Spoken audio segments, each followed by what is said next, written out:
কিছু নিশ্চয়ই আছে ফায়দা ওর। দিবাপি বিরিয়ানি। এই যে মাসি টাটা করতে বেরিয়েছে, আমার বাবা আমাকে দেখছে। আমার বাবার বাধ্য ছেলে, ওর বলে বিয়ে দেবো। মেয়ে দেখতে, ছেলে দেখতে এসছে না, মেয়ে দেখতে এসছে। মাসি টাকা দিয়ে দিল। এই যে মাসি টাটা করতে বেরিয়েছে, টাটা। তো মাসি বাড়িতে বেরিয়ে গেলাম, বেশিক্ষণ বসলাম না, অনেক রাত হয়ে গেছে, 6টা আবার যেহেতু মিটিং ছিল আবার বেড়ায়, তাই জন্য বেরিয়ে গেলাম। মাসিও বললো কালকে মাসি আবার মিটিং ছিল, জ্যামে এসেছিলো, তাই জন্য আগেরটা এইটা দিবাপি বিরিয়ানি। আরে ওই আগে লাগাও।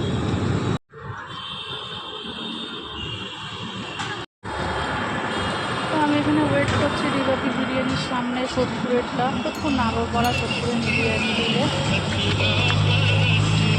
ভেতরে গেছে পার্সেল নিয়ে নেবো, মেয়েরা যেহেতু আসেনি। এখানে গেলে তোমার আছে তো ক্যাফে আছে, আর 500 মিটার এখান দিয়ে সত্যুরের দাদা বৌদির বিরিয়ানি। আর এই পাশটা গেলে তোমার দাদা বৌদি তোমার হচ্ছে বিপি রোড পড়ছে, বিপি রোড আগরপাড়া। তার মিডিলেই হয়েছে সত্যুরের আগরপাড়া, মিডিলেই হয়েছে দিবাপি বিরিয়ানি। লোগোটা তোমাদের দেখিয়ে দিচ্ছি, দিবাপি বিরিয়ানি পড়ছে, ফাঁকাই রয়েছে বেশ। আর ভয়েস ওভারটা দিতেই হলো, কারণ রাস্তার মাঝখানে দিয়ে দাঁড়িয়েছিলাম, তোমার গাড়ির শব্দ হচ্ছে, স্পষ্টভাবে শোনা যাচ্ছে না, তাই আর তোমার দাদার জন্য আমি ওয়েট করছিলাম বিরিয়ানিটা কখন আনবে। নেওয়া হয়ে গেছে, ওখানে রাখছো, পড়ে যাবে না তো। দিবাপি এখানে হয়ে গেছে, চলো গাড়িতে উঠে পড়ি।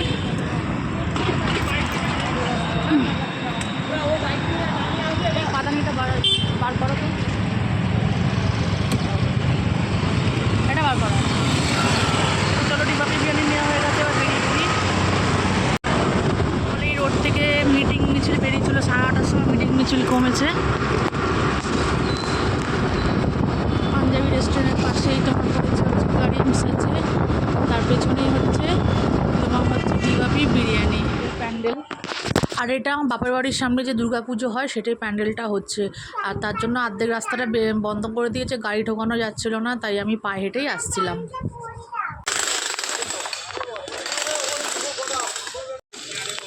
চলো এসে গেছি এবার বাড়িতে, আর দেখি নামিয়ে দিয়ে যখন রাস্তাটা বন্ধ, ওর বাবা একটু টিফিন আনতে যাবে, এই জন্য ব্যাপারটা। তুমি যা বললে খাবার আনতে যাবো, আবার রেখে দিয়ে করছো, ও কোথায় যাচ্ছে? ওর কিছু নিশ্চয়ই আছে ফায়দা ওর, ওষুধ খেয়েছিল জিজ্ঞেস করো। হাফ প্যান্ট ফুটে সকালে খাসনি?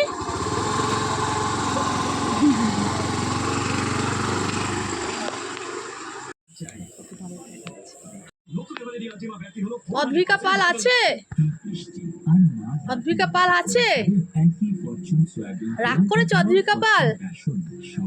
হ্যাঁ যাই, চলে যাই।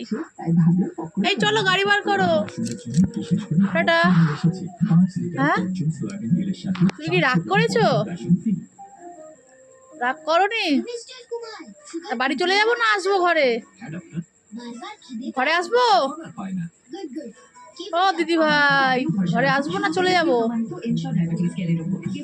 চলে যাবো, যাই তাহলে। হ্যাঁ টাটা টাটা। ফোন পেয়েছে বলে কোনো পাত্তাই দিল না, সত্যি কথা, জীবনে কি রইলো। বাড়িতে চলে এলাম, তুমি তো আমাদের মেয়ের রিয়াকশানটা দেখলেই কি অবস্থা। তো আজকের ব্লগটা আমি এখানে শেষ করছি, দেখা হবে নেক্সট ব্লগে। আর মনে হচ্ছে আমার বাবা, আমাকে সব ঘোরাঘুরি কমপ্লিট, এখন কত লাভ করতে দিবাপি।